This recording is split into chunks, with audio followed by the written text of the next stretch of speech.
and I was always getting in trouble at school. And I think I was just looking for attention. I was looking for purpose. I hadn't found what I was looking for, but I knew it wasn't here and it wasn't there. Right. So where was it? And so if anywhere. Yeah, if anywhere. But there was something in me that said, it's going to get better. And, what do you think that was? The Bible says that God has put eternity in our heart. Yeah, right. And I think that deep inside of us, we're pre-wired to know God. It was C.S. Lewis that called it the inconsolable longing. Something that won't be satisfied by anything. But the right thing.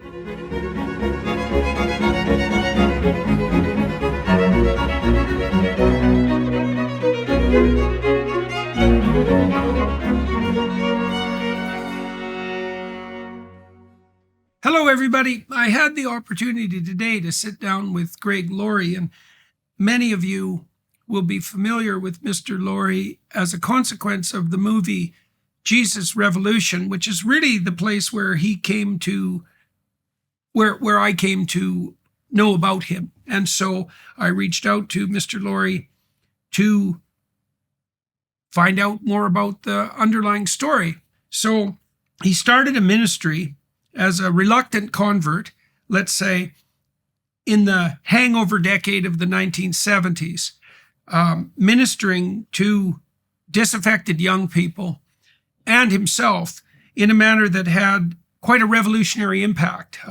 He started with a very small church of about 30 people and grew that into a massive organization in a short time, which meant that he hit the target squarely in some relatively mysterious manner. And so I wanted to find out how he did that. I wanted to hear the background story. And so we talked about the development of his interest in the religious, which had made itself manifest in a variety of ways, including some experimentation with hallucinogens. We talked about his fragmented family background that partly gave him the craving for something authoritative and genuine.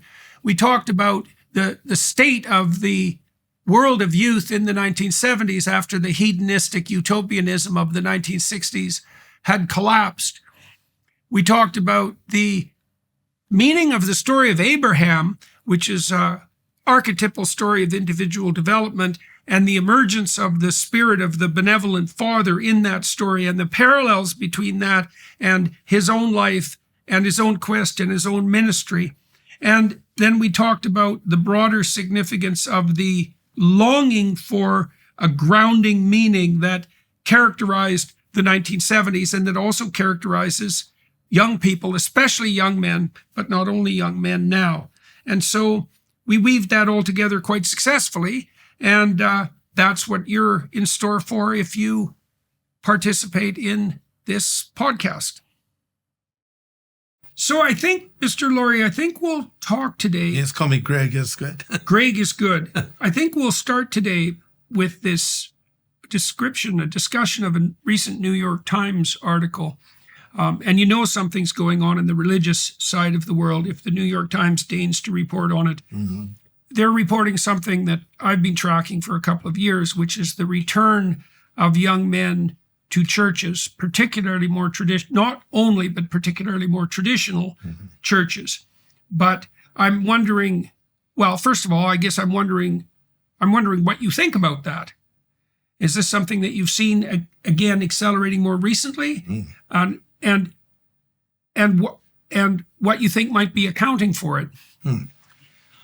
It seems to me that this young generation, so many of them raised in broken homes and often fatherless homes, which really is at the root of so many social ills. I'm sure you know a lot more about this than I do, but I've done a little research on it, and you can almost trace everything in culture, from people getting into crime, drug use, girls getting pregnant outside of wedlock, to broken homes, specifically the lack of a father. So I think one of the reasons that you have connected with younger people, and especially younger men, is you're a father figure. And they're looking for an authoritative voice. And I think sometimes parents are trying to be a friend to their children when they need to be parents to their children. And so I think that there's something about coming to a church and hearing someone say, without apology, here's the Bible, here's truth, here's what God says, and here's the way that you should live.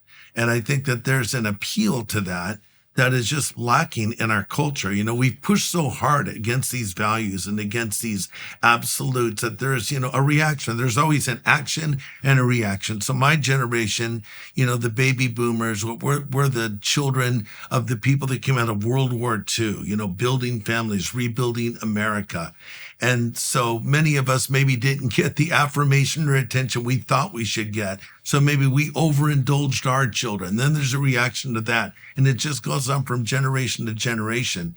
But I think this is a generation that, to me, having lived through a few decades, is in many ways parallel to my youth generation.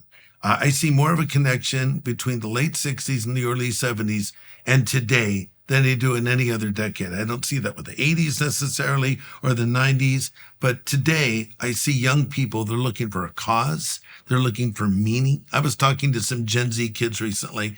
I said, why do you think so many kids of your generation are out there protesting against Israel with slogans like, from the river to the sea, Palestine will be free? I don't even think they know what the river or the sea are, but they're involved in it. And they said, they're looking for a cause. They're looking for something to speak up for, something to believe in. So I think that when you come to the church and you come to the Bible, if we offer theology without apology and make it understandable to people, I think there's a great appeal in that. And that's probably part of the reason that young men in particular, but I think people of all, young women too, are looking for that.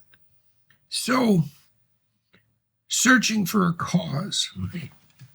I don't think there's any difference between searching for a cause, let's say, and searching for an identity. And of course, you see a lot of clamor in the modern world about identity, a tremendous amount of misconception about what constitutes identity, a tremendous insistence that identity is to be defined only subjectively, which is really, I think, technically equivalent to the claim of a spoiled 2-year-old who wants exactly what he or she wants right now, regardless of the consequences. Right. And I really do mean that technically, because as you mature, the focus of your attention moves beyond your immediate self-gratification. And it doesn't only do that because you're more controlled then in a sort of patriarchal manner. It does that because as you become more sophisticated, you can play larger and larger scale games that last longer and longer with more and more people. And that's a form of maturation. It's completely appropriate anthropologically and psychologically for young people to be searching for a cause or for identity because, well, neurologically what happens, for example, there are 2 periods of mass neuronal die-off that characterize human development. So when you're first born, you have more neural connections than at any point in your life. And then a lot of what happens in early infancy is that many of those neural connections die. The ones that aren't performing a rewarded and socialized function all disappear. That pruning takes place again in late adolescence. And so there's a call for the catalyzation of identity in late adolescence. It's probably something like the transformation from that group-centered identity of early adolescence that substitutes for the parent. It's probably something like the transformation of that into independent adulthood. Yeah. Right. And so, of course, young people are going to be searching for an identity because that's exactly what they should be doing at that time. The question is, what should the identity be? So let's talk about some of the markers of success: money, fame, power. Fame in and of itself is not a bad marker for success. Not everyone who's famous is useful, and not everyone who isn't famous is useless. Why is there a small percentage of hyper-successful men who are willing to sacrifice everything in pursuit of that success? It's like if you intervene at the right time, you don't need to use power.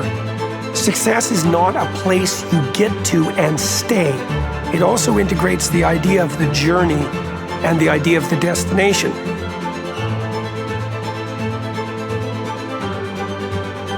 And And so there now you have a definition of success.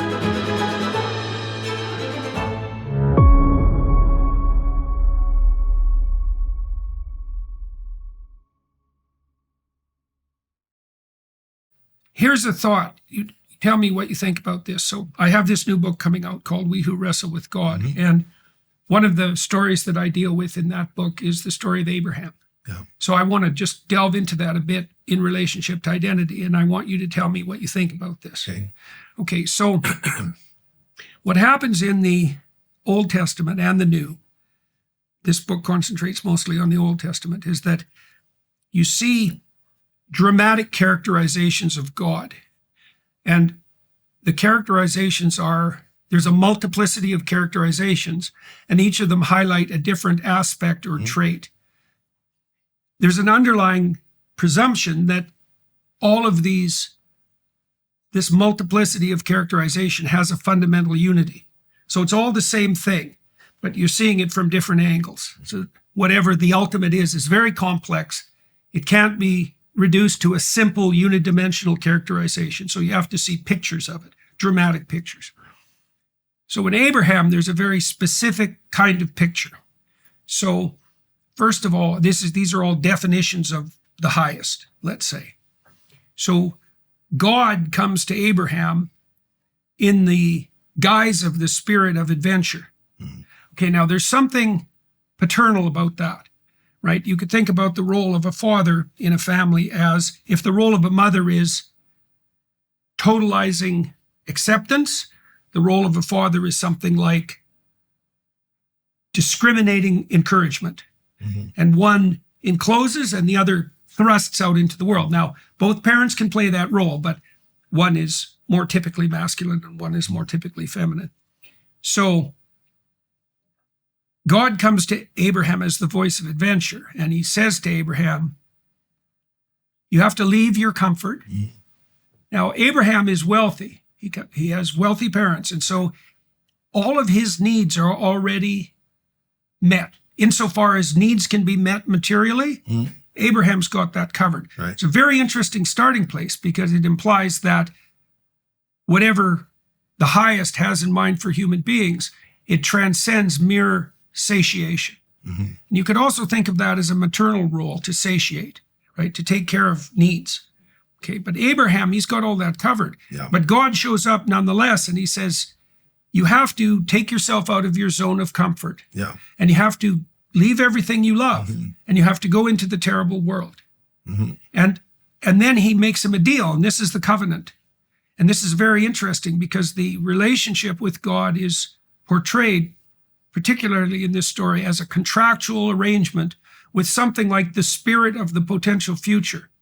So God says, if you hearken to the voice of adventure, you'll become a blessing to yourself. Yeah. So that's a good deal because people often aren't blessings to themselves. They have miserable, self-conscious, neurotic, painful lives. So God says, this is the way out of that. Take the path of adventure. If you do that, your name will become known among the people, among your people, and your reputation will be valid. So that's a good deal because people want to be, that's what the search for fame is. It can corrupt into just the search for fame, but it can be genuinely predicated on the desire to do something that's worthy of recognition. Okay, so that's deal number 2. Deal number 3 is you'll simultaneously establish something of permanent value. So that's the dynasty of Abraham. He'll be the father of nations. So now he's the spirit of the father as well, right? He's the veritable spirit of the father. And then the final deal is you'll do that in a way that will be beneficial to everyone. So that's a pretty good deal. And so you think about what that story is doing. It's remarkable. It's remarkably sophisticated. It says that the same impetus or spirit that thrusts you out beyond your zone of comfort is the call to a pattern of behavior that would make you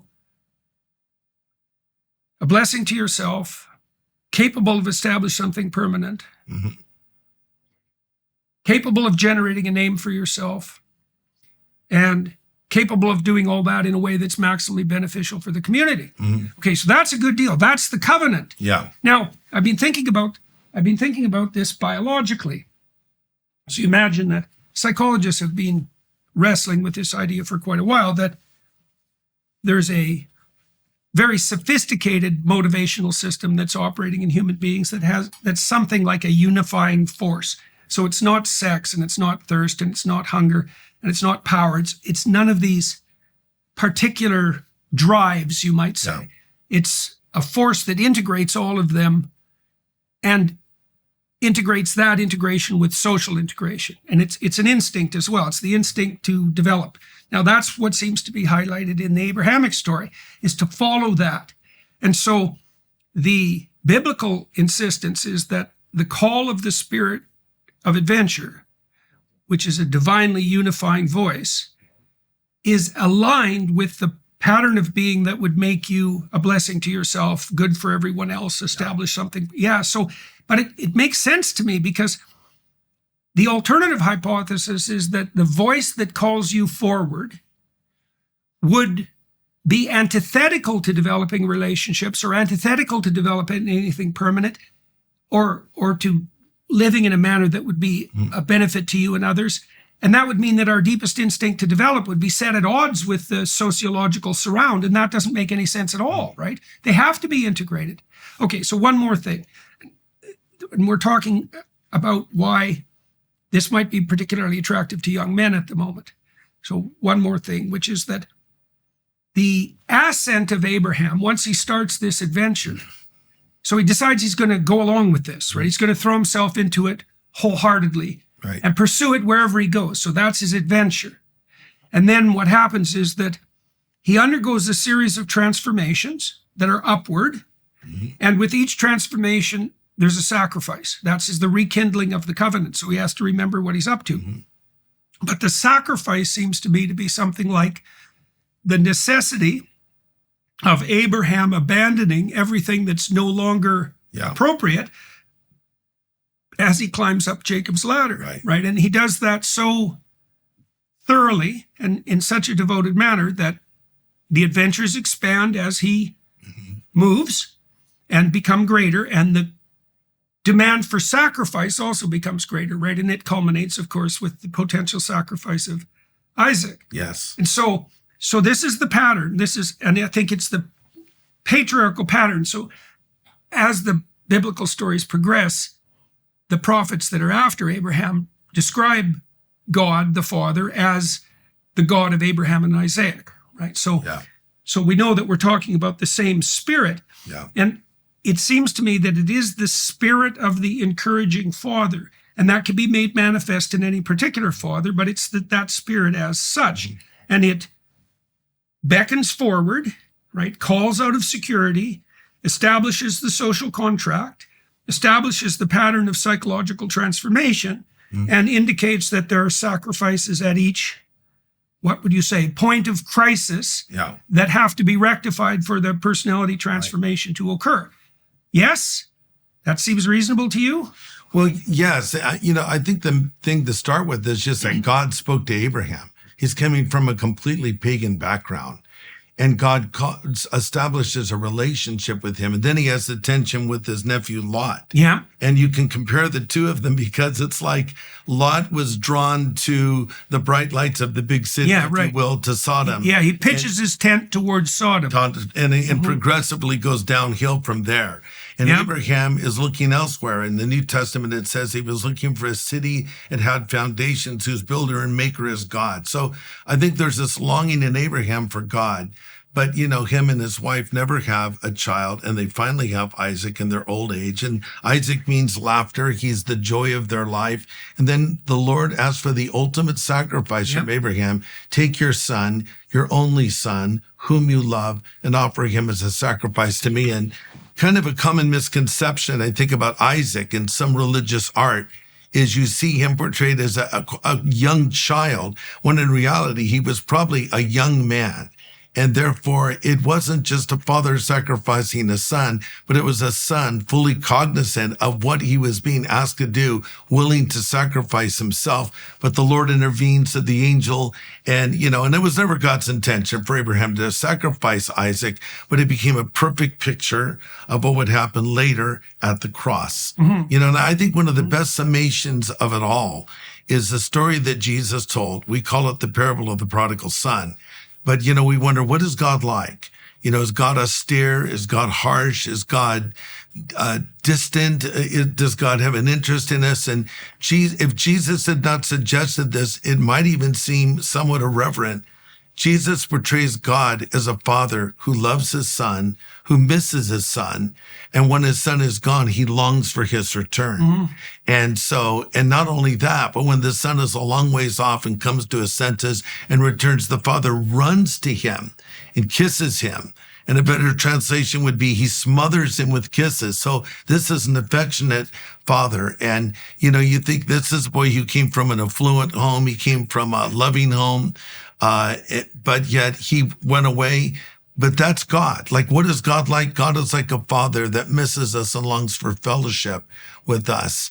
And then, of course, the son is restored to sonship. So I think we're all longing for that. Just to go to my own personal story, Jordan, my mother was married and divorced 7 times. And she was a beautiful woman, literally a dead ringer for Marilyn Monroe. And she had a bunch of boyfriends in between. She was a raging alcoholic. So I never had a father growing up.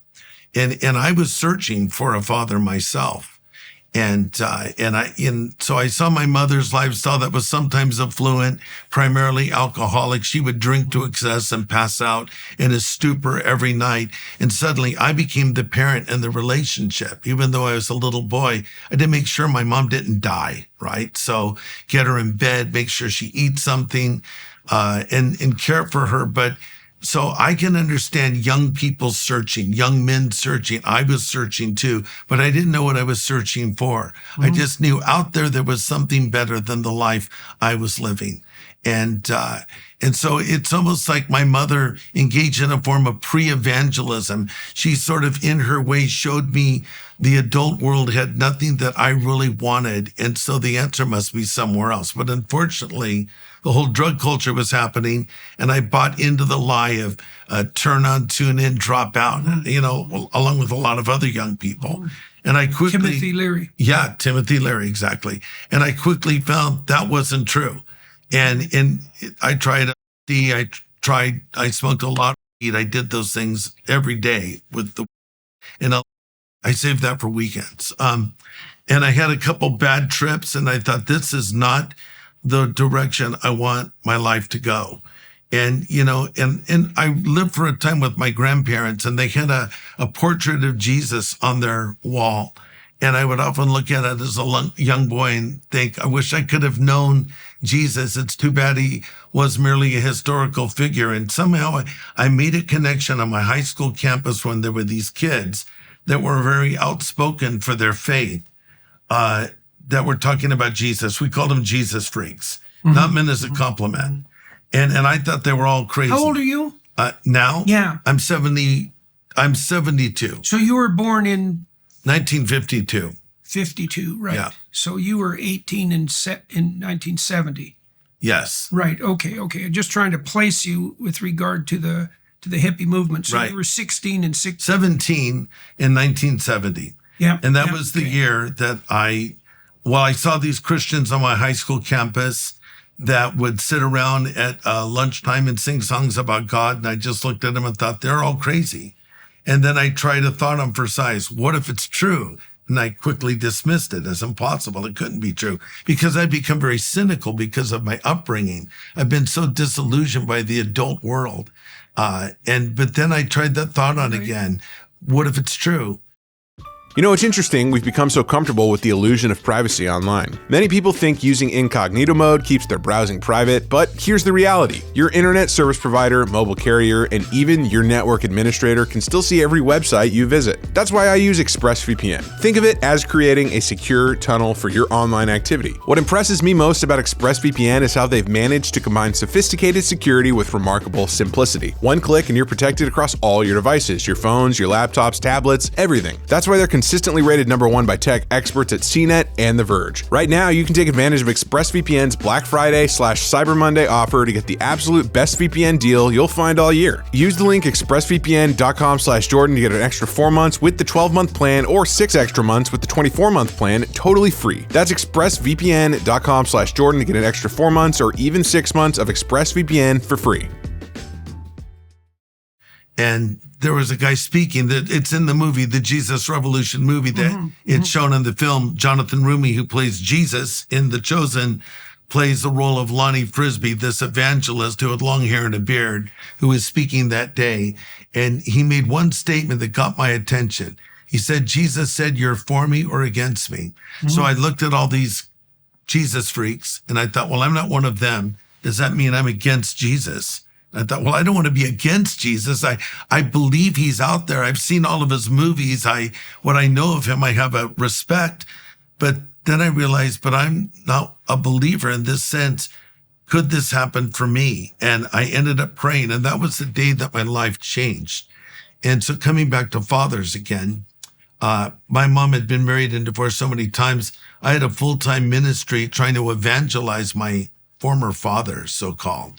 But you know, here's what happened. Okay, so let me tangle some of the things we've talked about together then, and correct me if I'm wrong. Right. Okay, so we started out talking about why there might be a movement more towards traditional faith among young men, right? And then I told the story of Abraham, and then you started to talk about your childhood. So I want to elaborate on that a little bit, because there's a theme emerging here that's particularly relevant. And you compared her to Marilyn Monroe. Yeah. Now, Marilyn Monroe, of course, died an unpleasant death, and in many ways had an unpleasant life. Yes. But she was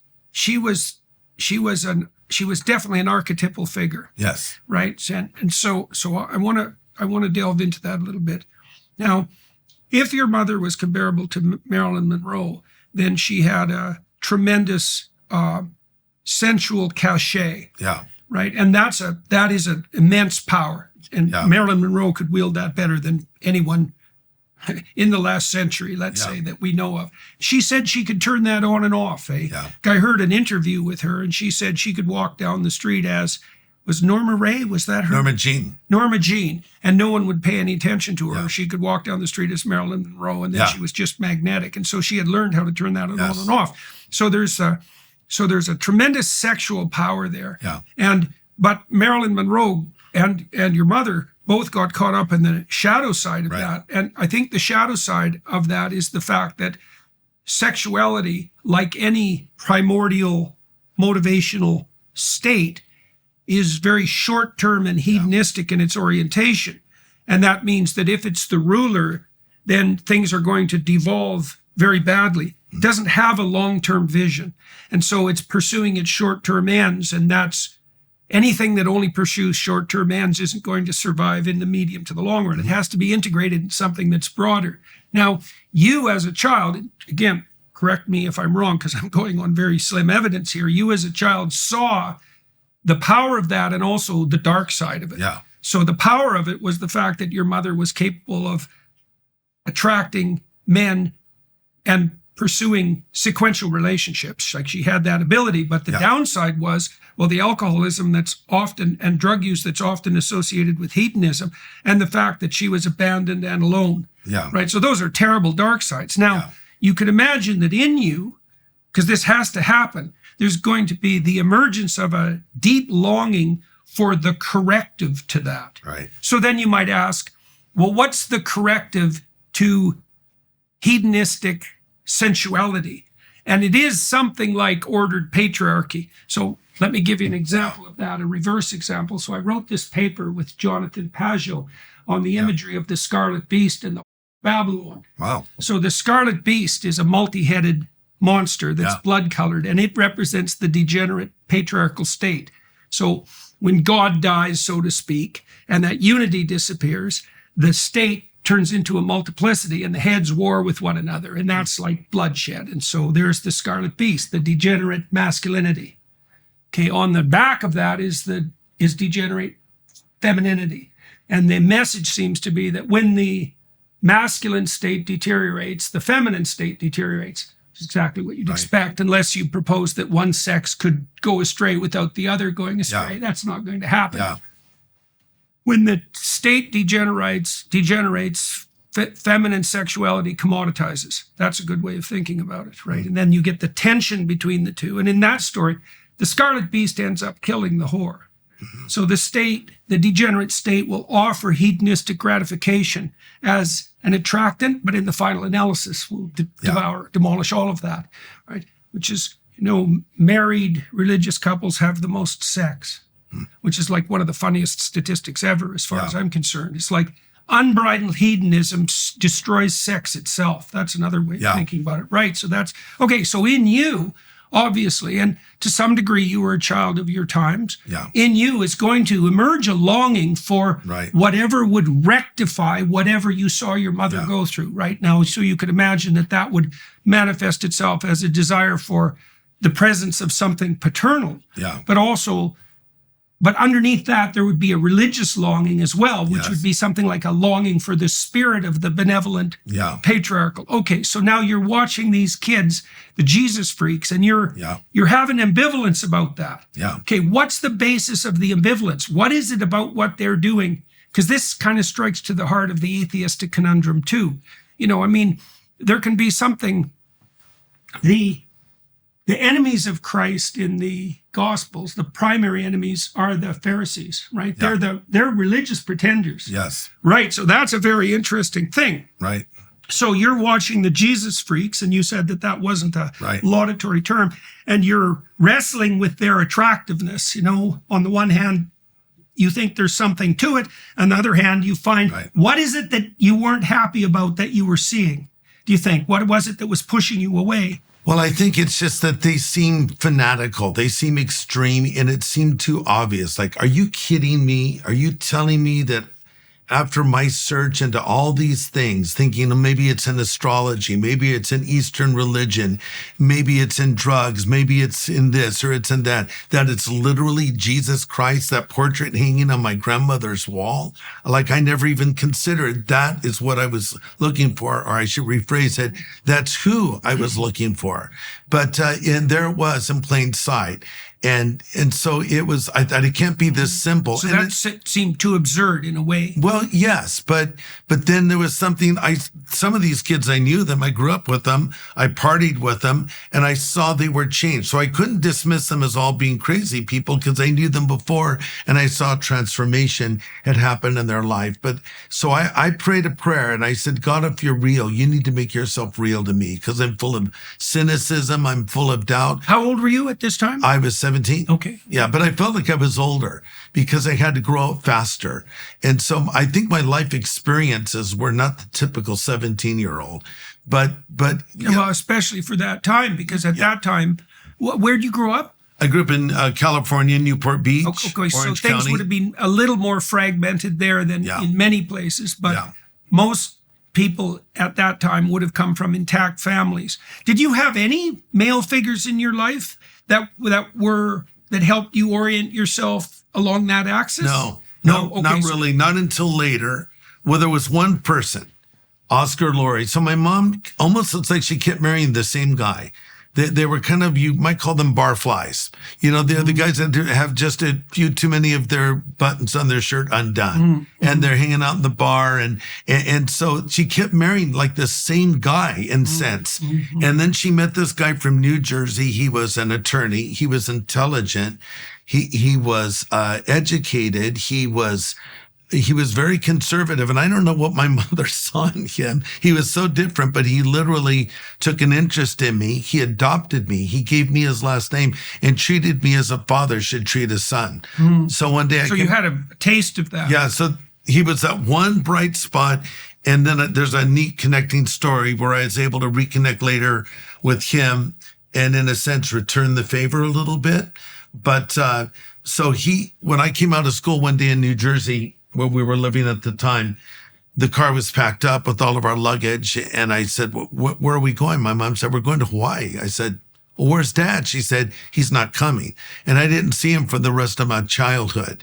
So we flew to Honolulu. She had already met another guy who was the most abusive of all of her husbands. In fact, this guy knocked her unconscious with a wooden statue when they were having a drunken fight. And I climbed out of the window of my bedroom and ran to the neighbors, and we moved back to California. But, so this was, I remembered him, and he was someone that was stable. He disciplined me. He gave me an allowance.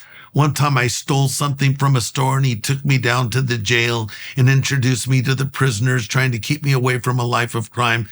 Problem was, I thought it was kind of cool. I kind of missed the memo, but he was a father figure. So even though because I was not planned, my mom had a one-night stand in Long Beach and I was conceived, and I found that out like 30 years later.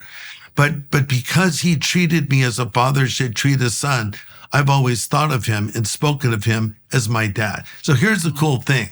Even if you're broken, if you're raised in a broken home and you don't have a biological father, I think a man can step in and be a father figure. Yes. It could be a pastor. It could be a coach. It could be an uncle. It could be a friend. But a man can step in and show a young man or a young one, because young women obviously need dads too. He can step in and be that father figure for them. And Oscar did that. And then later, after I became a Christian, there was a pastor named Chuck Smith who was kind of that father figure for a lot of us. So it kind of helped me and a lot of other young men find our way. And I think that needs to, and like I was saying to you earlier, I watched a film about you and in The Rise of Jordan Peterson. Yes. And I saw these young men coming up to you. And it was so interesting to me because they're very young and they're reading what you've written, and they've found you on YouTube. One young man said, I was extremely depressed and even suicidal, and you helped me. And I just thought you're doing that in your way, being a father figure to a generation that is seeking. And I think that's fantastic. Yeah, well, there's a longing. Yeah. There's an innate longing for the realization of certain patterns, right? And the longing is vague. Yeah. It's deeply instantiated. And the longing is vague, and there's various ways that it could be catalyzed. Yeah. But my sense as a developmental psychologist is that a neurologically intact child needs one good example, right? 0 is too few. Yeah. That's fatal, so to speak. But if you're neurologically intact, one example will do the trick. Yeah. And so you had the gentleman that you described. And, it's also for people who are more aesthetically oriented or intellectually oriented, they can often derive some of that from books and from abstracted representations. You can pull it in that way too, but you definitely need it. So now these Jesus freaks. So when I was a kid, you see, I was struck by a moral conundrum. And I think it has something to do with religious pretension. And so I'd be interested in your opinion on this, is that the more religious people that I grew up with, so I grew up in what was essentially a frontier town. Fairview had only been settled about 50 years before, scraped out of the prairie 50 years before. We were in the northernmost reaches of the North American prairie. Yes. And it was a relatively rough working class town. And most of my friends were relatively rough working class kids. And I hung around with, I wouldn't exactly call them delinquents because there were some seriously bad kids, and my friends weren't in that group, but they were, most of them dropped out of high school, in grade 10 or so, worked on the rigs. They were tough kids. And there was the odd evangelical. Yeah. They weren't exactly Jesus freaks because we weren't a hippie community, really, but I was leery of them because I think there was a Nietzschean reason for that, is that, Nietzsche said that most morality is cowardice. Now, he didn't mean that morality was cowardice because he wasn't a simple-minded character, but what he meant often was that people who were afraid justified their fear by giving it a facade of the moral. Yeah. And what I noticed about the moral Christian teenagers that I knew is that they were timid and afraid and obedient, and they justified that by reference to their religious morality. Yeah. And I didn't like that. I liked one of my best friends, for example, he got kicked out of school when he was in grade 10 for picking a fight with the phys ed instructor. And you think, well, that's pretty bad. It's like, well, he was only 15 and this phys ed instructor could do an iron cross. He was tough, muscular, tough guy. And the fact that my friend picked a fight with him, I'm not trying to whitewash that, but it was also extremely brave. He was not a coward. Yeah. And it was a foolish thing to do because had it progressed to any great distance, he would have been pounded flat. But he was a tough kid. Yeah. And I admired that. And when I watched the more religious types, so to speak, they were too afraid to engage in life. And then I learned later, as a psychologist, there's a literature on misbehavior in adolescence. Okay, so you imagine a normal distribution of misbehavior. Yeah. Over here are the kids who, they steal and they drink and they take too many drugs and they engage in early sexual promiscuity and they don't do well. That's like pathway to life course criminality. Right. Then there's the kids over here who never break any rules. Well, they don't do well either. Yeah. They end up dependent and depressed and anxious. And then there's the kids in the middle who break enough rules when they're teenagers to explore, but basically take a straight path. They're the ones that do well. And so I saw the religious types, so to speak, fall into that timid camp that was dependent. And that turned me away from that. So I don't know if that experience rings any bells for you. Well, I'm over in this category here. I was the one, like my cousin, older than me, named Wayne. He is a psychologist. It was preparing to become a psychologist. And so he did a study on me as a young man. And he said, clearly, you're headed in the wrong direction. And I was always getting in trouble at school, always creating chaos. And I think I was just looking for attention. I was looking for purpose. And so for me, I didn't have any religious hypocrisy to rebel against because I didn't know any religious people. All I knew were basically hedonists, adult hedonists. Right. Who didn't give me anything even remotely close to an example worth emulating or following. So all I knew in life at that stage at 17 was like a process of elimination. I hadn't found what I was looking for, but I knew it wasn't here and it wasn't there. Right. So where was it? And so if anywhere. Yeah, if anywhere. Mm-hmm. But there was something in me that said, it's going to get better. What do you think that was? I think God, the Bible says that God has put eternity in our heart. Yeah, right. And I think that deep inside of us, we're pre-wired to know God. I think that there's a longing, it was C.S. Lewis that called it the inconsolable longing. Something that won't be satisfied by anything. But the right thing. And so that was in me. And I became an artist, a little cartoonist, and I drew these little cartoon adventures, and I created my own characters because it was a private world I could retreat to. And it was also where I developed a slightly warped sense of humor. It's very sarcastic. Like I was more drawn to reading, I don't know if you've ever seen these Mad magazines. Oh, yes, definitely. Instead of normal comic books, because I liked things that were subversive and sarcastic and somewhat irreverent. So and I still have that sense of humor today. It's changed somewhat as a Christian, but it's still there. I see the absurdity in situations. I think I see facades maybe a little more quickly, but at the same time, there was a longing for something good and pure. So when I met my wife-to-be, Kathy. How old were you when you met her? I was, I would have been probably 18 years old. And we got married. And we just celebrated 50 years of marriage. We're still together.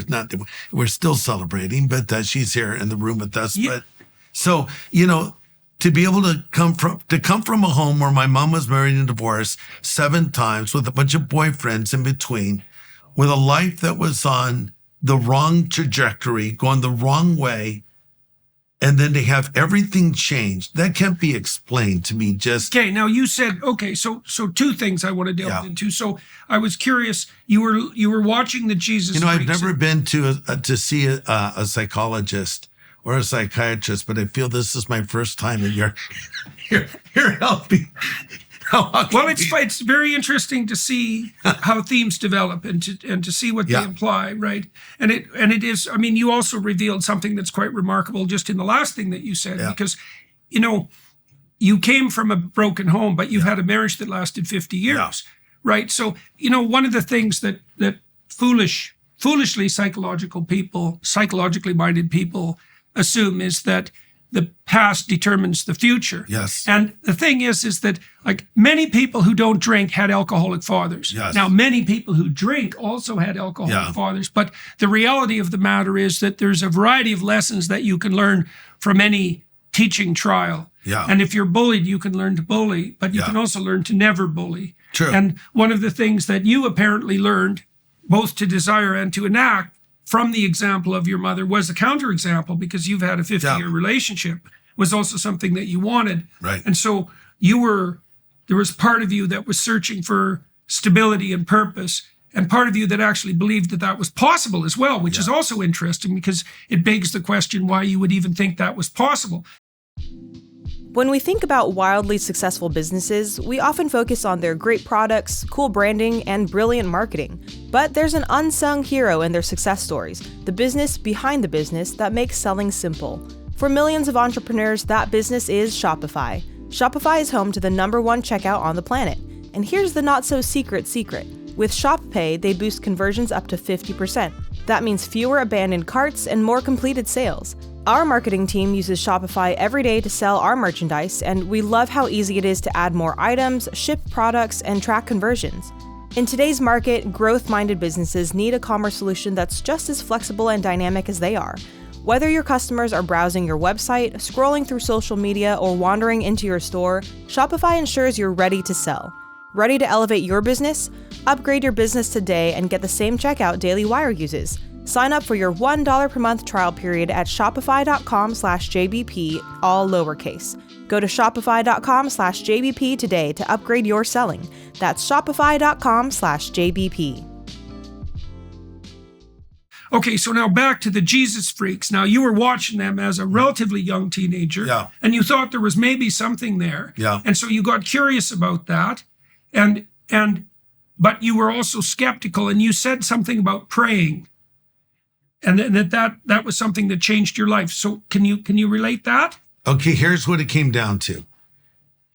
This guy who was preaching, his name was Lonnie Frisbee. He said, "Come up here and I'll lead you in a prayer." And I walked up there and I thought, this isn't going to work. Where were you? I'm high school. It's high school at lunchtime, and Newport Harbor High School in Southern California, and Newport Beach, California. So it's lunchtime. I've walked forward in this public meeting that I was kind of attending. I was far enough away where I wouldn't look like I was a part of it, but close enough where I could kind of eavesdrop. No one invited me. Normally people become Christians because someone invites them to church or they share the gospel with them. No one did that for me. But I walked over to this evangelist and other kids were praying. He said, "Pray this prayer with me." And Jordan, this is a prayer that I've led people in for over 50 years. And I've seen their lives changed. And there's nothing magical in this prayer. It's just a prayer based on biblical principles. But all prayer is it's communicating with God. And I don't think it has to be sophisticated. I think it needs to be genuine and from the heart. And the prayer went something along the lines of, "God, I know I'm a sinner, but I know Jesus Christ is a Savior who died on the cross for my sin and rose again from the dead. And I asked Jesus to come into my life. I didn't know what I was doing, but I believed it. And I didn't have an emotional experience, though people next to me did. One was laughing, one with joy, one was crying, maybe over their sins. I felt nothing, and I thought, that figures. God rejected me. But that I marked that day in 1970 as the day that Christ literally came into my life. And it changed everything for me. In fact, that weekend, we had planned to go out into the mountains and take and smoke. And I went out with my friends and I broke away. I felt like being alone. I had this little baggie full of and a pipe. And it just dawned on me, I don't want to do this anymore. And I don't know why I felt that way, but I thought, I don't want this anymore. And so I said, "God, if you're real, make yourself real to me." And I threw my pipe away and my away. So that's a sacrificial gesture. Yeah. And there was no one talking to me. No one explained like what we do when someone prays at one of our events. We're there to explain it. We give them a Bible. We're there to follow up on them. No one did any of this for me. But, God says those that seek me will find me. And I think if we genuinely reach out to God, God will respond. You don't have to do anything perfectly. It just needs to be a movement of your heart toward God. And as much as I knew as a 17-year-old kid, I took that step of faith. And that is when my life began to change. And I've led people in this similar... Well, your thoughts do make themselves manifest to you in keeping with the spirit of your aim. So you can think about this. So there's a long history since the early 1960s of study into a phenomenon known as the orienting response. And the orienting response is a collection of psychophysiological responses that orient you towards a goal. Yeah. Well, so imagine that when you envision a goal, you see a landscape appear in front of you in relationship to that goal. And it's quite straightforward to understand. I mean, if I want to walk across the room through an open door, the first thing I do is look at the door, right? So now I've oriented my aim towards the door. Now I can see a pathway to the door, and I can see obstacles and pathways. I can see things that'll move me forward and things that'll get in my way. And that is the landscape of perception. There's an aim and a pathway, and there's obstacles and facilitators. And you're always in that. Okay, your thoughts work that way too. So once you orient yourself towards an aim, the thoughts that come to you will have the voice of the spirit of that aim. Like this is technically how thought works. So if I'm angry with you and I want to have a fight, the thoughts that will come to me will be in keeping with that motivation. And the perceptions as well, like I'm going to transform your face even into a target, right? I'm going to allow the voice of anger to make itself manifest within me. So now imagine that I reconfigure my aim so that I'm aiming, however imperfectly, for the highest thing I can conceive of, however imperfectly. Well, that's the voice that's going to respond to the inquiries. Like that's technically true. Now, I'm not sure exactly what that means metaphysically, but it does imply that this is a terrifying thing to realize, is that, well, every aim is a prayer. And every spirit that responds to your aim responds in the voice of the spirit of that aim. And this is a terrible thing because it means, for example, if you're possessed by resentment, it's the eternal spirit of vengefulness that will make itself manifest in your heart. That's exactly what happens. And so, well, there's no reason to assume at all that wouldn't happen on the positive side. Okay, so now you made a gesture. You had decided somehow that the hedonistic pathway that you were pursuing, even if there was some search for enlightenment in it, say with the you weren't going to go down that route. And you can imagine that, you'd learned your lesson to some degree by watching your mother and her and her boyfriends, that there was some real danger in that, the Timothy Leary danger, right? Enlightenment without wisdom, let's say. So you made a gesture, you cast that aside, and then you opened yourself up, and the opening would be, well, I'm operating under the presumption that something better could appear, whatever that might be. Okay, so now you said the first time you did that in the schoolyard, there was no real response, but you believe in retrospect that something nonetheless changed. And then the next part of the story was this, right? So you're out with your friends and you decide to do something different. Okay, so now that's a prayer. That's a humble prayer. You're on your knees saying there's got to be more. Okay, so then what happens? Well, so I go back to school and the Christians there saw me and said, "Hey, Greg, come to our Bible study." And okay. And I went and I felt kind of uncomfortable there. So did you have friends outside that circle? I had a bunch of low-life friends. I was going to one school called Corona Del Mar High School. That was kind of a school attended by affluent kids. So I was not an affluent kid. We lived in a little apartment in that area. And so it was very different. I literally transferred to this other school, Corona Del Mar High School, to Harbor High, to change my identity. I said, I want to become a different person. I don't want to be the preppy guy that everybody knows. And trying out for the football team. I was ultimately rejected, but I hung out with those kids because my grades were too low. But anyway, so I wanted to be a different person, and I thought the drug culture had the answers. So what happened ultimately was I transferred to another school where I had relative anonymity because people didn't know me like they knew me at the school I transferred from. Right. But in reality, I ended up becoming a different person, just not in the way I expected. So I look back in retrospect and I think... So you transferred to this new school so that you could get away from the preppy image and hang around with the more drug-oriented? Yeah. And that isn't what happened. You ended up you ended up in the clutches of the Christians instead. I did. But there was a time I was in the drug culture there, very much so, every day, as a matter of fact.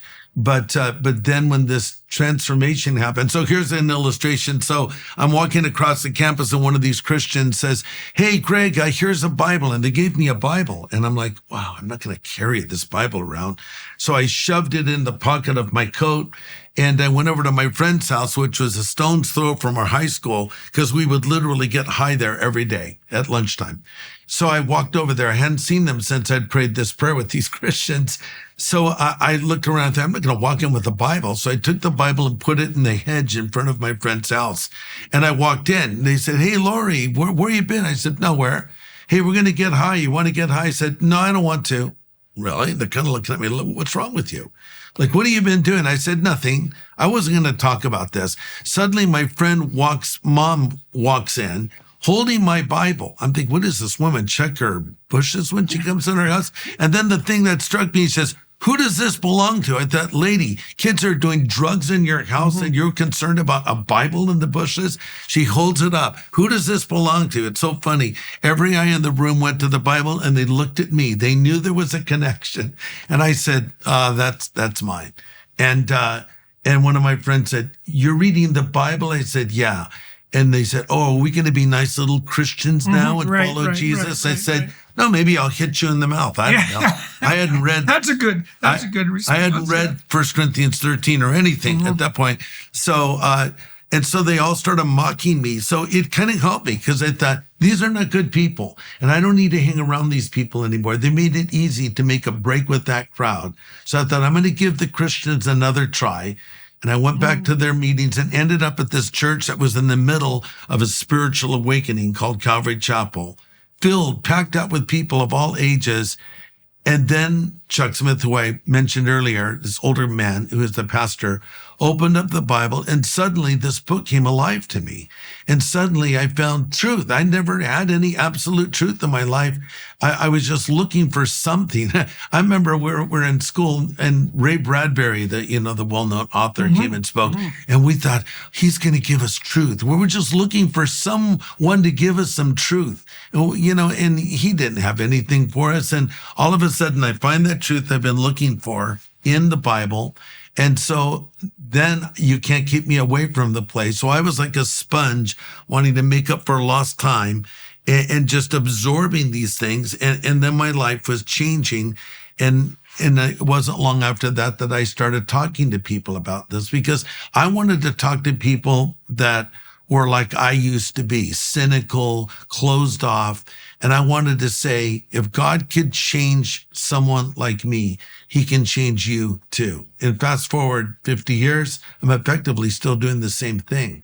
The scales change. Yes. Well, so let's walk through that story, and maybe you can tie it in for people who are listening to the movie, The Jesus Revolution. Yeah. Okay, so this church that you attended and this pastor, flesh that out a bit if you would. Well, it's funny because this young hippie evangelist, he was kind of cool. We all looked up to him.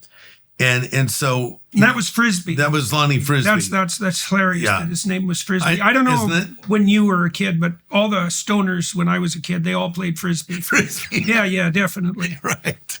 So I think that was one of those games that you could still understand when you were stoned. Yeah. Exactly.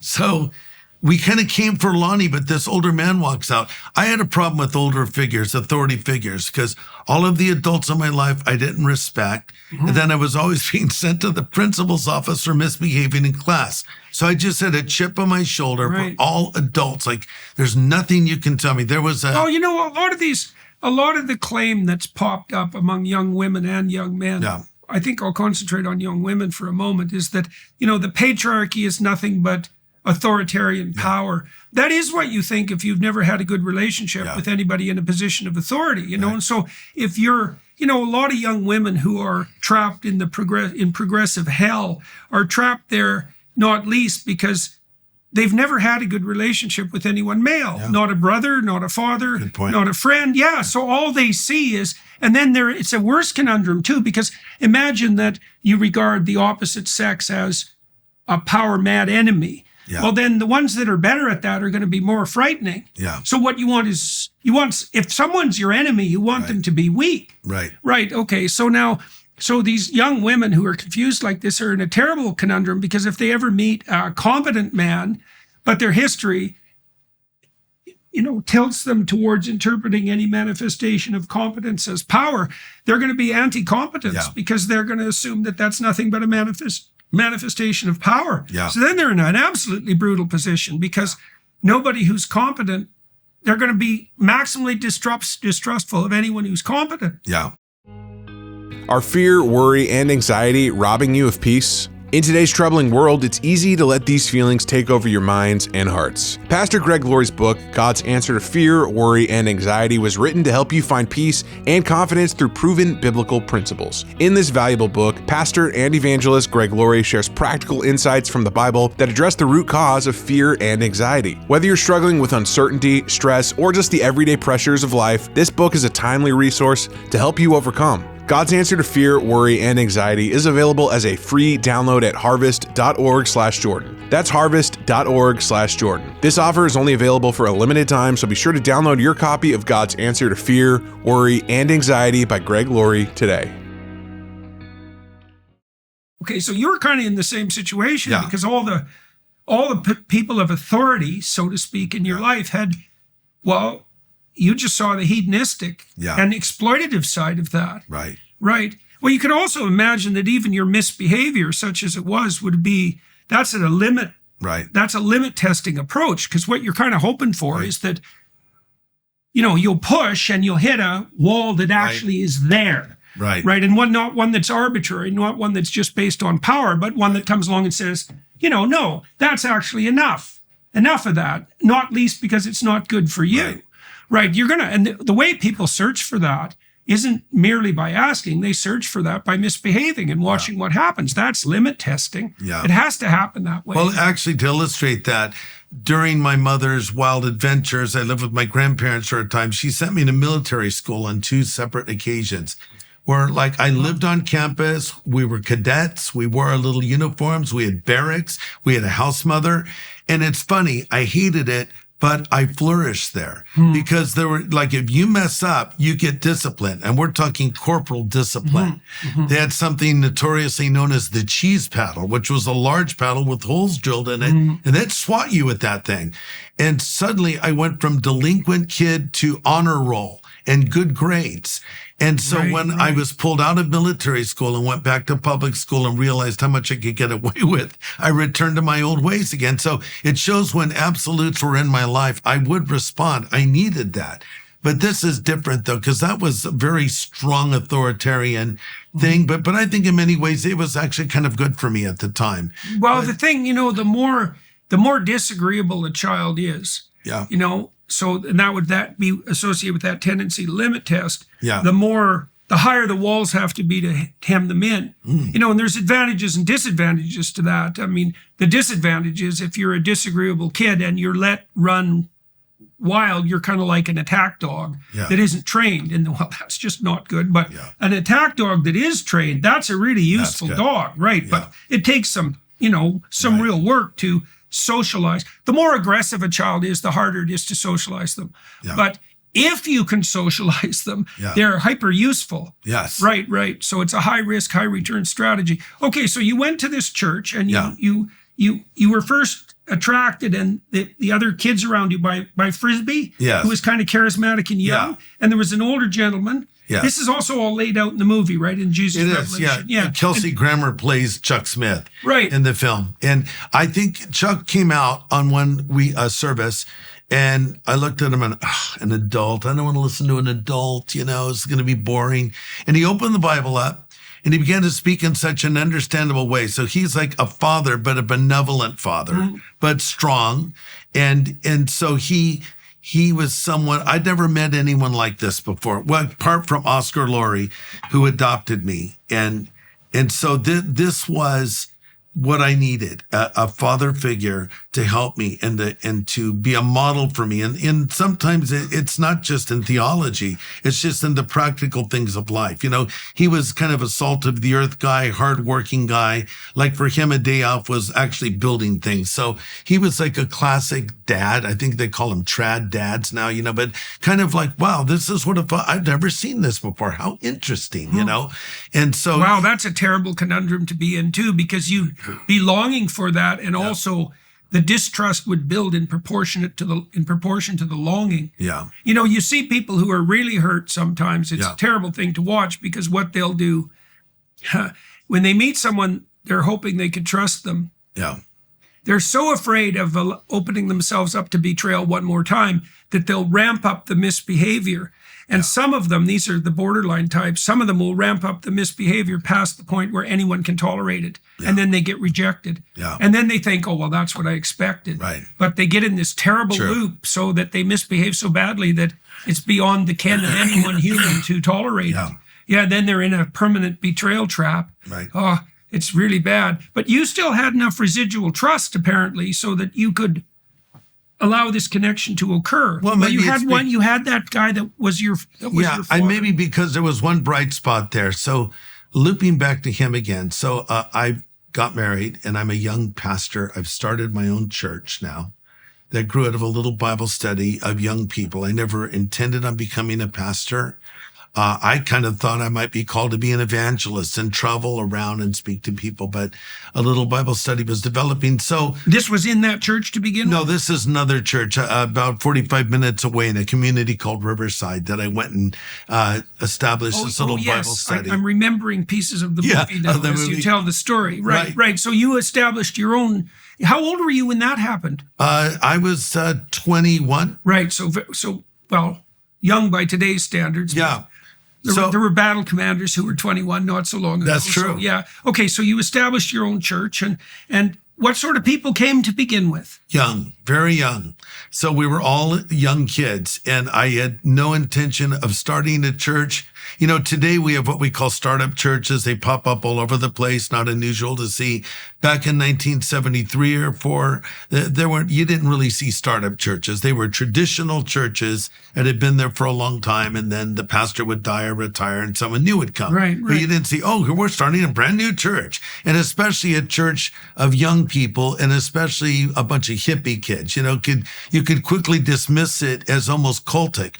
But one of the good things that Chuck Smith did for us is he got us studying. He got us into great books, and we built our library, and we built our messages on the Bible. It's called expository Bible teaching, where you go through chapters of the Bible and let the Bible speak for itself as opposed to imposing your view on the text. Let the Bible be the Bible. It's alive, it's powerful, and it impacts people. So coming back to Oscar, so I thought, I would like to see him again. So I was speaking in New York City, and I reached out to him. I found him through the Bar Association. A lady that went to our church worked for the Bar Association. I didn't even know if he was alive. This is before Google, right? And so we found his office, and I called it, and I said, hello, is Oscar Laurie there? And the secretary said, no, he's at lunch. Who is calling? I said, Greg Laurie. She said, how do you spell your last name? I said, well, the same way he spells his. It says his son calling. He calls me a half hour later.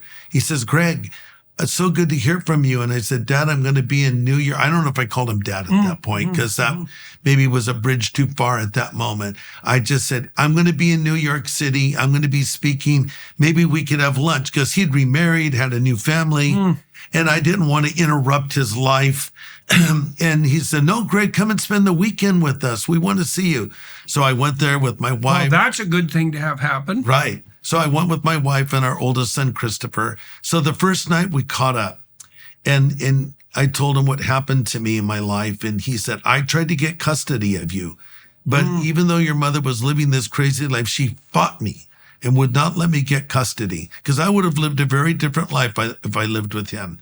So we had dinner the next night, and his wife, Barbara, made a great Italian meal. She said, Greg, tell us how you became a Christian and a minister. So I started telling my story, and my dad, he's an attorney, and he's sitting at the other end of the table. He has his hands up to his face the whole time like this. I felt like I was in a courtroom. I was giving my testimony, and I wasn't doing a very good job because he was not reacting in any way, just staring at me.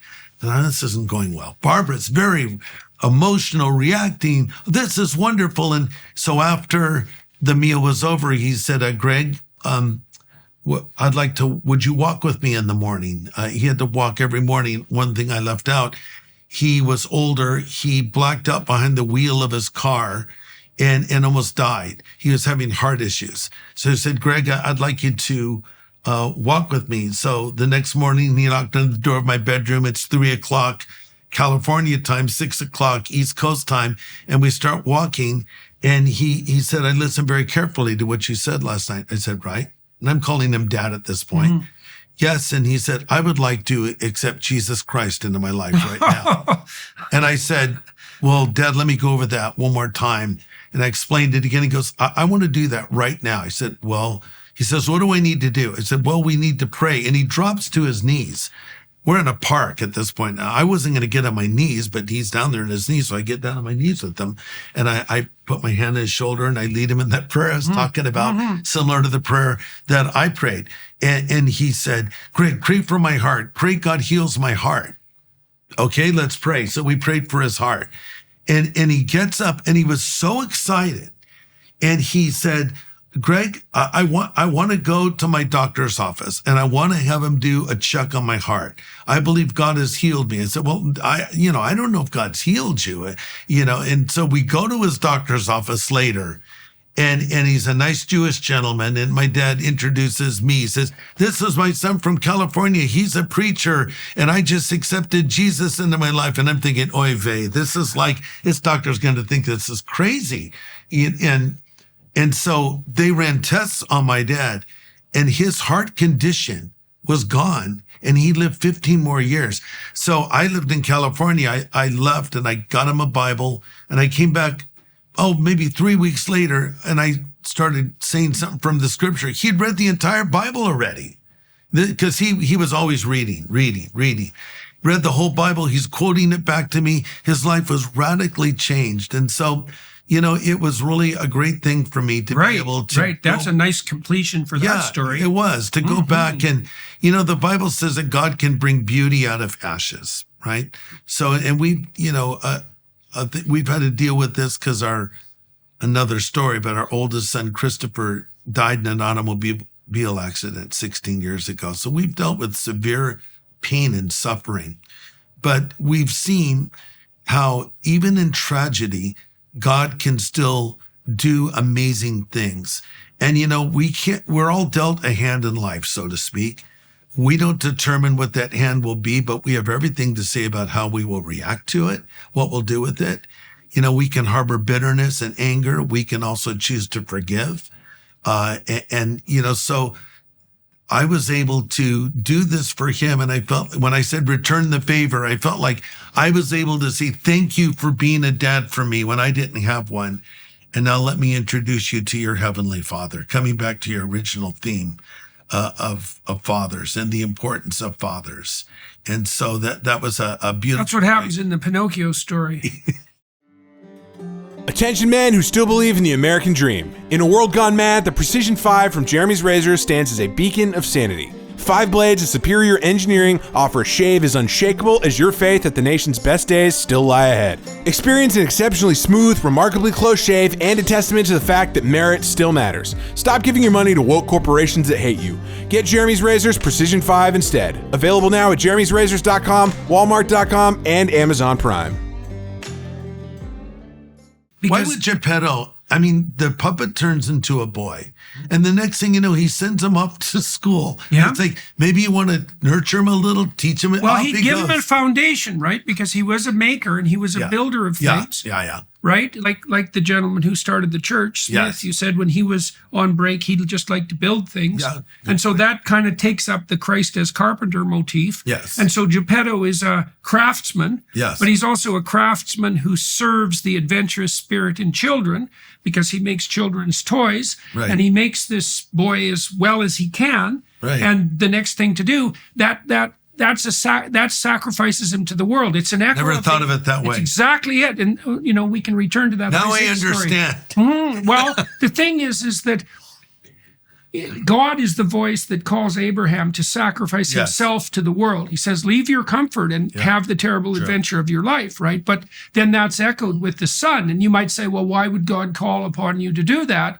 And it's really amplified in the Abrahamic story because Isaac is not only Abraham's son, but in a sense, only his only son and his only unlikely son, right? Promised after decades. So not only son, but like special son. Yeah. But if you're a good father, you do sacrifice your child to the highest possible goal. Yeah. And in doing that, you get him back, right? That's the moral of the story. And of course, it's the case because if you're a father and you encourage your son to go out in the world, to leave you, let's say, to go out into the world, even the prodigal, to go out in the world and to suffer the consequences, which is also what a mother has to do when she encourages her child, then the child will be grateful for the support and the faith and maintain a real relationship, say, between adults in adulthood. And so I really figured this out by concentrating on Michelangelo's Pieta, which is also in St. Peter's. And I've always thought about it as the female equivalent of the crucifix because it's a portrayal of Mary and she's holding the broken body of her son, right? And she's offered him to the world, right? Which is what a mother has to do if she's actually performing the role of being a mother. She can't protect, right? And women have to struggle with this. This is part of the reason that we're having an antenatal crisis is women think, well, could I bring a child into a world such as this? And the question is, could I bring a child into the world given all the pain and suffering that that child will have to undergo? And it's the mark of the faith of Mary, the archetypal faith of Mary, because she's rewarded, so to speak, with the knowledge of her son's destiny and says yes to God anyways. That is the spirit of the courageous mother. And that's a sacrificial spirit. And you think, well, why would God call upon a mother to make that kind of sacrifice, or a father, or yourself for that matter? And the answer is, well, you have to, Christ says this, you have to deliver everything up to God. Family, friends, community, wealth, everything has to be subordinate to the highest unity. And that's a sacrifice. It's like, well, of course that's the case because the lesser has to serve the greater, or the lesser becomes, well, a satanic usurper, essentially, something like that. And so, well, in the Pinocchio story, of course, Pinocchio disappears and is lost. But then Geppetto's lost because he no longer has his son. And so Geppetto goes on a search to reestablish a relationship with his son. And in doing that, plumbs the depths, that's down into the abyss, and reestablishes the relationship with his son. And then they're both united with the absolute in consequence of that, right? That's exactly what happens in your story. It's so interesting because he tried to get custody of you and that failed. And you went and had your catastrophic adventure in the world. It would have been a different life with him. Right. And in a way, even though I wouldn't wish my childhood on anyone, all of those things through process of elimination brought me to that crisis point where I made that step of faith. And if I'd been raised by Oscar Laurie, it would have been a better life. It would have been a safer life, an easier life. But I don't know that is what would have happened to me. So you can look back into the Bible says, God cannot cause all things to work together for good to those that love God. And that doesn't mean that everything that happens will always lead to something better. There are things that happen in life that are just awful things. Like coming back to my son, that was, I never have thought, wow, that happened, so this good thing will happen. I see that more as this horrible thing happened to me. I wish it had not happened. If I could bring him back, I'd do it in a heartbeat. However, despite this, now my life has changed. And now I want to help other people who are maybe suffering something similar. The Bible talks about comforting with the comfort that we've been comforted with. It's been said, if you preach to hurting people, you'll never lack for an audience. And I think it kind of broke me in a new way. And it made me want to help other people who've lost loved ones, especially children, because when it happens to you, you wonder if you can survive it. I mean, even though I'm a pastor and I have been for 50 years, and I've done the services of many children, which are the hardest to do, by the way. And I believed everything I said to those parents. I would say as I would leave that service, I hope that never happens to me, Right, because I don't think I could handle it. And it did happen to me. And instead of being behind the pulpit, I'm sitting in the front row as the grieving father and my wife as the grieving mother. But I found, interestingly, that when I helped other people, it helped me. And even when I was closer to the event, when our grief was still very fresh, when I would meet someone that maybe had just happened to them, they lost a child, because people that lose children somehow find each other very quickly. And I would find when I would tell them, you're going to survive this. You're not going to get over it, but you will get through it. And life will be better, and it'll take a lot of time. And it's okay to cry, and you should cry, because the depth of your sorrow is an indication of the depth of your love. Right, definitely. But I would find, as I would say those things, I'd kind of be speaking to myself a little bit, because you can be okay, relatively speaking. You get your head above water, you get a gulp of air. I'm going to survive this. And then you go into a deep time of grief, and you're turned upside down. And so you just need to be reminded over and over again that as a Christian, I believe I'll see my son again, because he believed in Jesus. So he won't be in heaven because I'm his dad. He'll be in heaven because he put his faith in Christ and he had that relationship with God. So I know he's not just a part of my past, he's a part of my future as well. So that gives me hope. But also I realize that God can allow these things in our life. I don't know why. I can't explain it. I don't even try to explain it. But I do know. I think it's partly because we're made in the image of God. So, Yes. And we have Adam is granted the right and the responsibility to subdue and to name and to put everything in its proper place. Yes. Right? And Eve to bring to Adam's attention the things that remain outside his purview. And those are real things. Yeah. So human beings have something real to do. Yeah. And so then you might say, real and important. And you might say, well, what makes something real? Now, this is a hard question. And the materialist answer is, well, let's say sensory evidence. But I don't think that's right. I think what makes things real is death and limitation. Like, if you're playing a game, if you're playing a video game, a first-person shooter game, it's a game because when you get killed, you're not dead. Yeah. It's not a game when death is in the in the offings.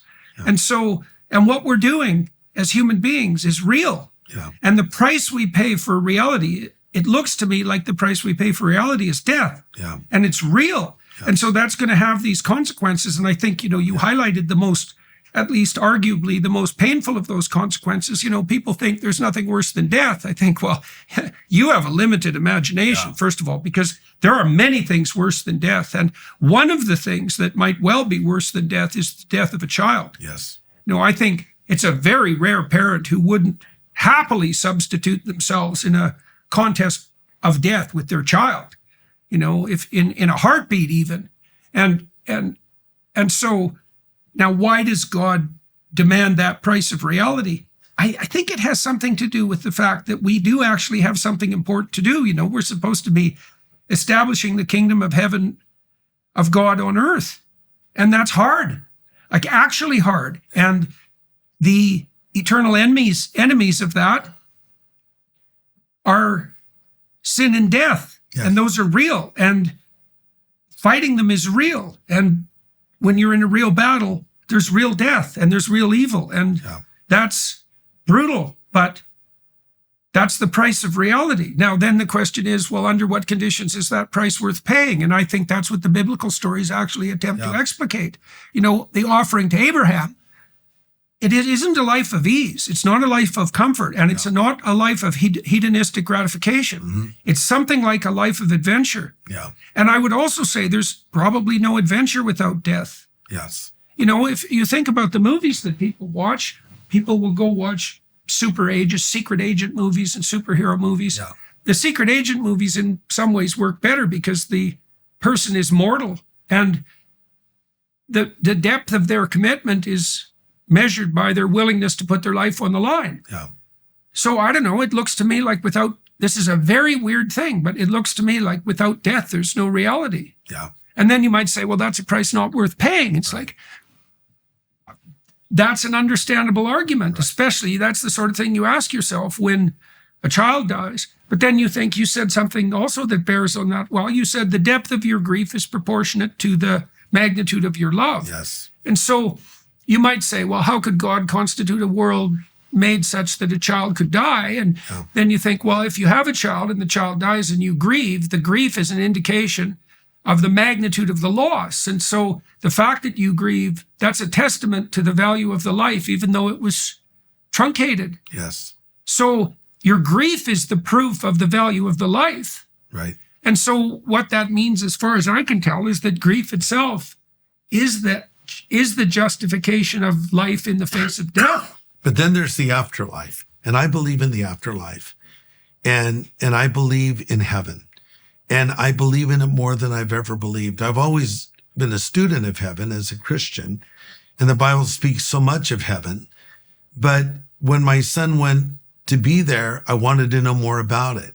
And as you read the Bible, you realize that heaven is a real place for real people to do real things. You know, Jesus said, I go to prepare a place for you. And heaven in the Bible is pictured as a city. It's pictured as a country. It's pictured as a paradise.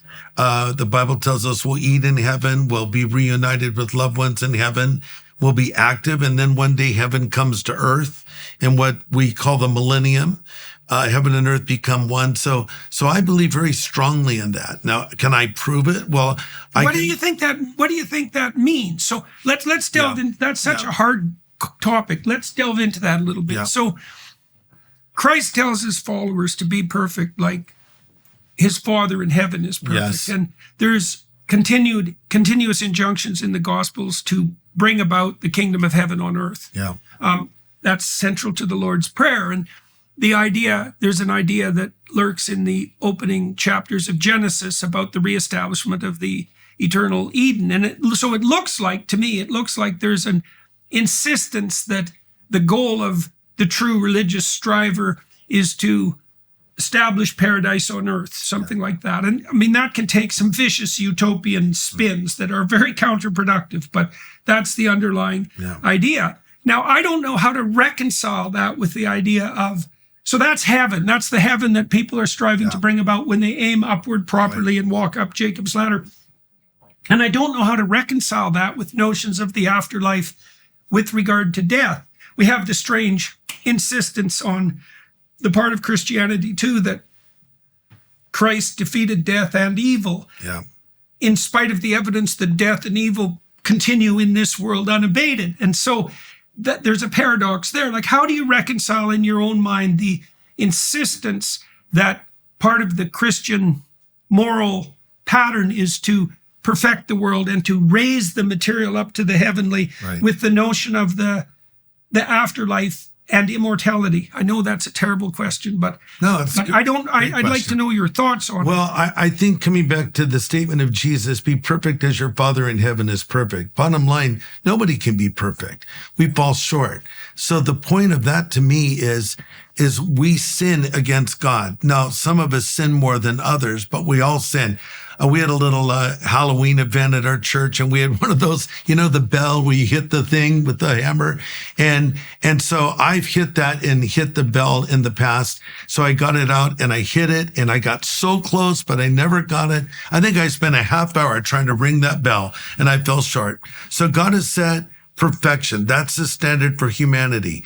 Well, who can be perfect? Answer no. And that's where Jesus comes in, because the Bible says, while we were yet sinners, Christ died for us. So going back to the Garden of Eden, our first parents sinned.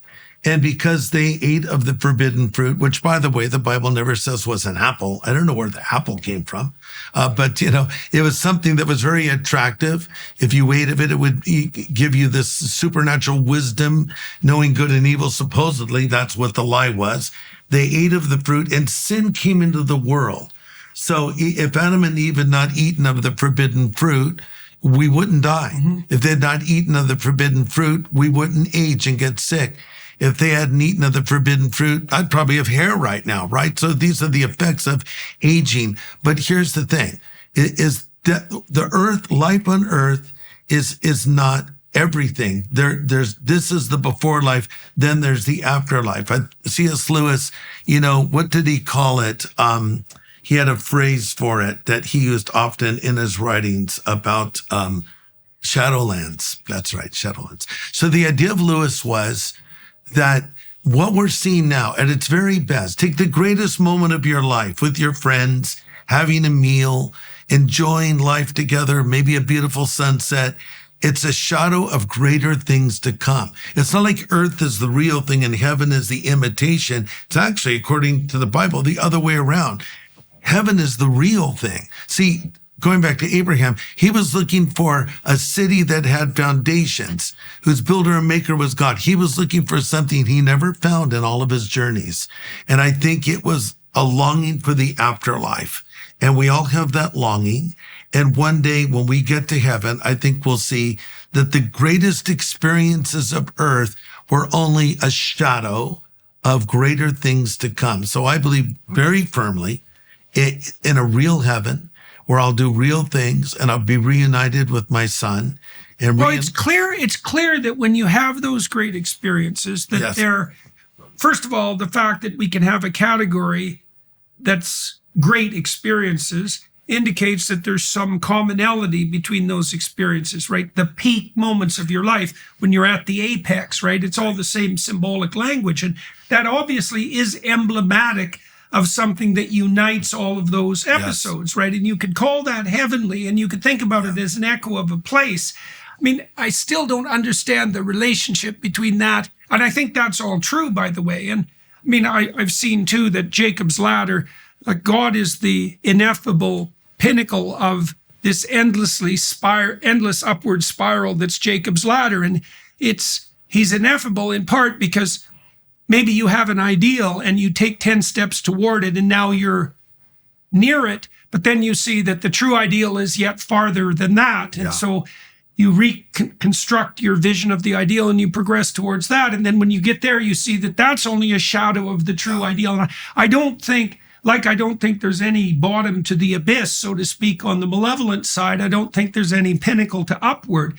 And there is a vision of heaven in that, but I still struggle to understand the relationship between that and the moral requirement of people to aim towards, one of the things my wife and I have been practicing, we got much better at this. She just about died 3 years ago, and so did I, and close enough so that as far as we were both concerned, we were either dead or wanted to be.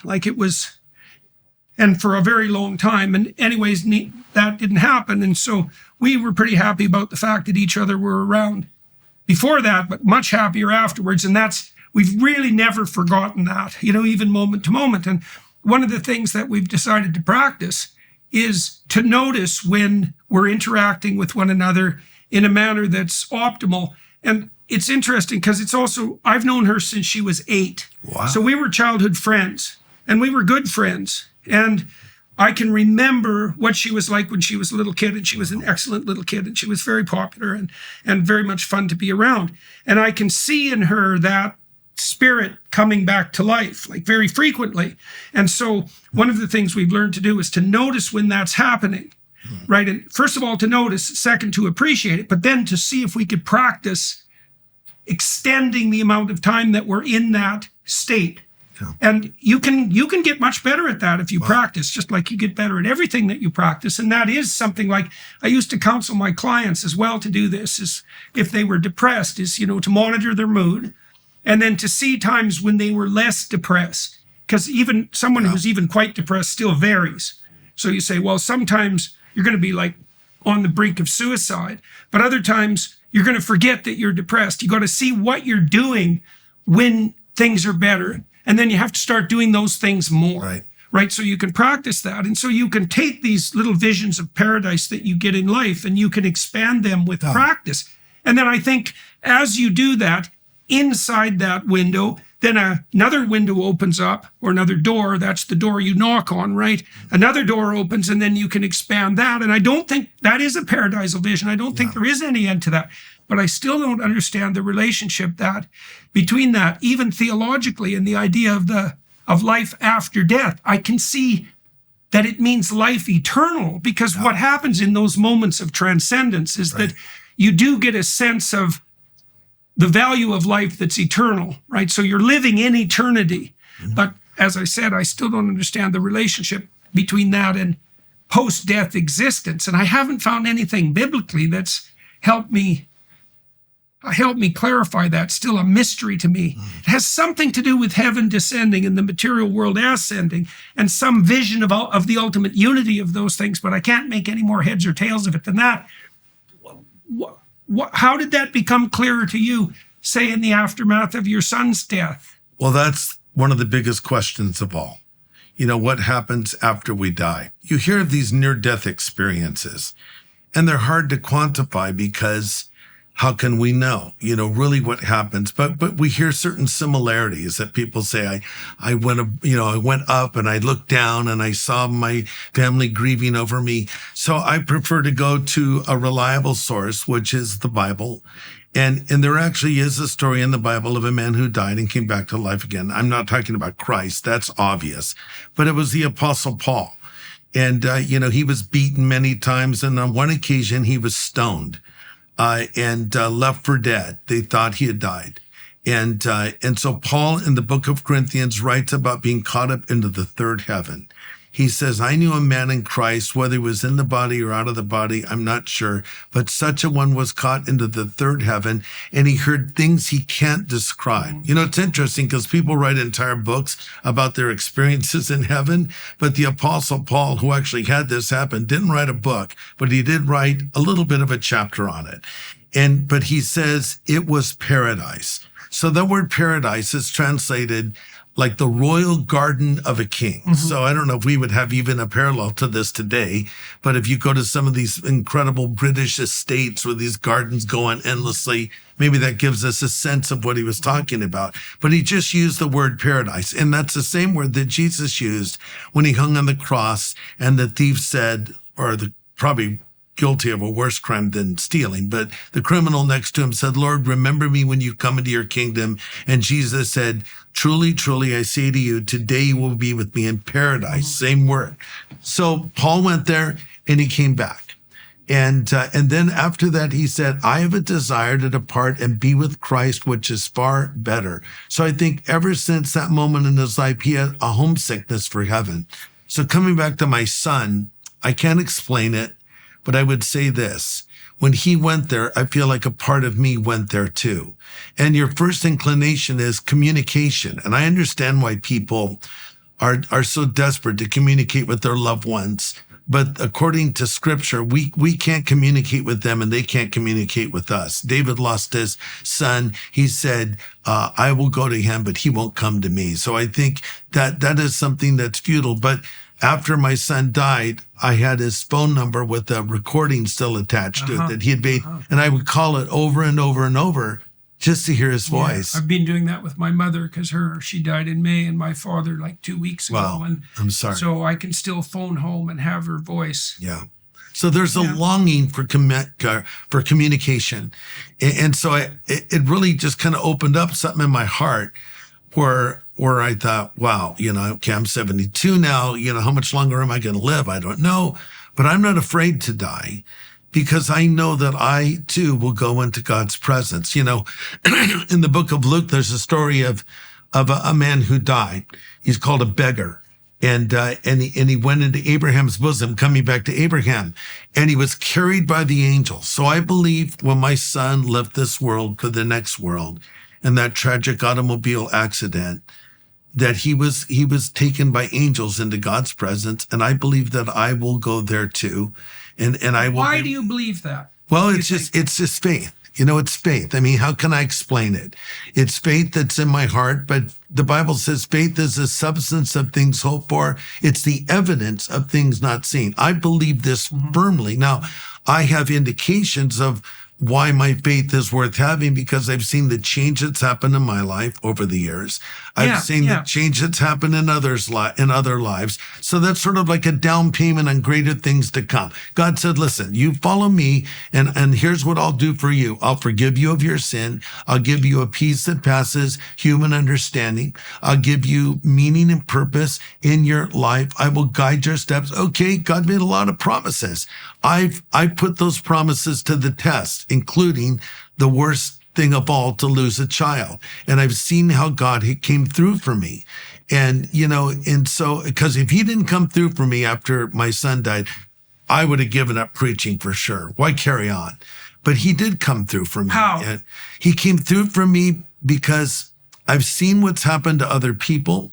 I've seen how their marriages have unraveled. I've seen how they've turned to drugs, alcohol. Yeah. I've seen how they become bitter, angry people. And that didn't happen to me. And that's not because I'm some virtuous person. That's because I believe the promises of God and I leaned into them and I found them to be true.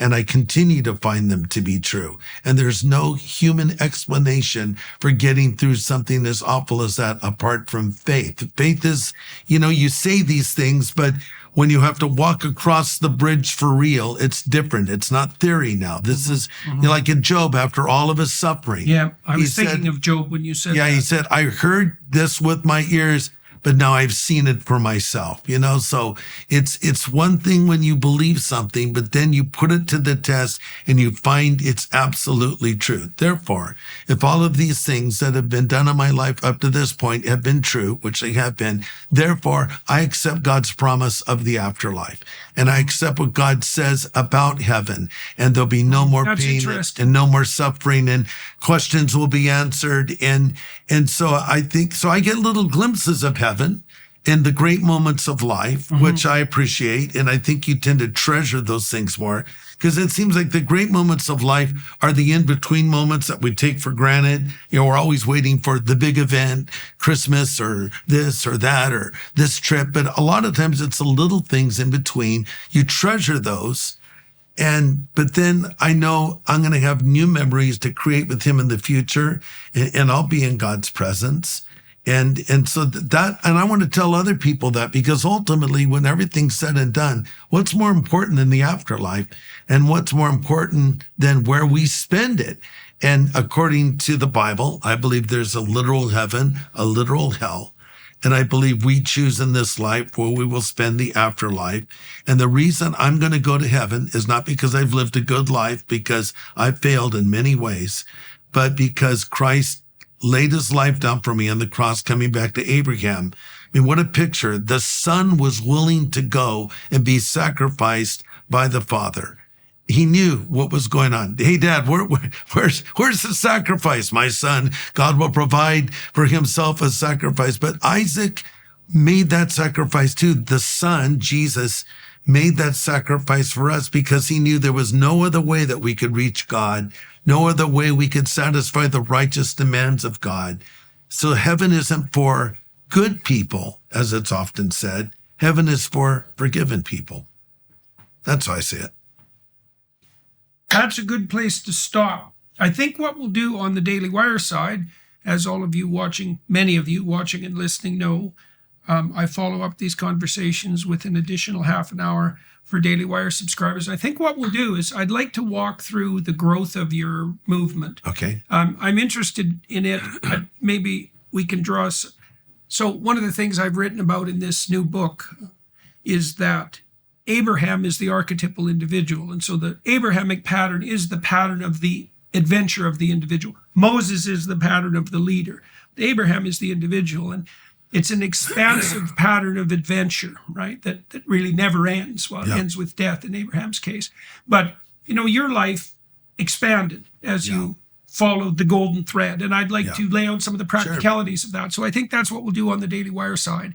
And so join us there. And to the film crew here in Nashville, thank you guys all for helping us out with this. It's much appreciated. And Greg, very much. Thank you very much Thank for you, coming. George. And, My and it's pleasure. so nice to be able to do this in person. Great to And be so- with you. Yeah. It's great. Thank you for asking me. You bet. Yeah, my pleasure. My pleasure. And to everybody watching. Thank you for explaining the Pinocchio story to me. Yeah. That bears endless explanation. Yes. I write about why he's in a whale too, in We Who Wrestle with God. Well, because that's a mystery, right? Yeah. It's like the movie's going on, all of a sudden Geppetto is in a whale, and everybody goes, well, that's no problem. Makes perfect sense. It makes no sense, right? He's looking for a puppet and he ends up in a whale. Right. Why does that make sense? Well, I described that in We Who Wrestle with God, and it's ridiculously fascinating. Wow. So anyways, yes, thank you very much for coming, sir. For everybody watching and listening, thank you very much for your time and attention. It's much appreciated.